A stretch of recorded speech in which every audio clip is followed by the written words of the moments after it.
I only had 15 acres of land, but every tree, every vine was built with my blood and sweat.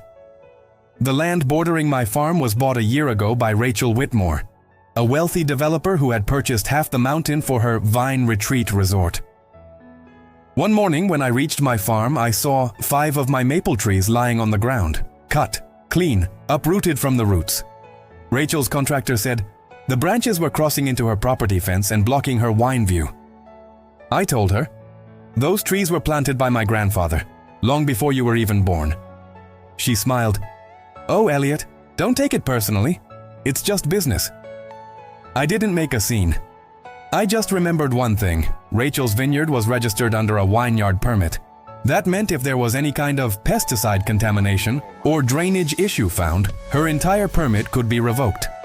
So I diverted a small stream from the edge of my land, one that during every rainfall filled the soil beneath her vineyard with excess water. And then, a few weeks later, I filed a soil erosion complaint with the county agriculture office, complete with exact photos, location, and dates. When the inspectors arrived, they found that Rachel's vineyard roots had developed a fungal infection. The soil balance was destroyed, and the best part, she herself had signed the paperwork stating that the drainage comes from natural flow. She didn't realize that natural flow was now me. 3 months later, the county suspended her permit.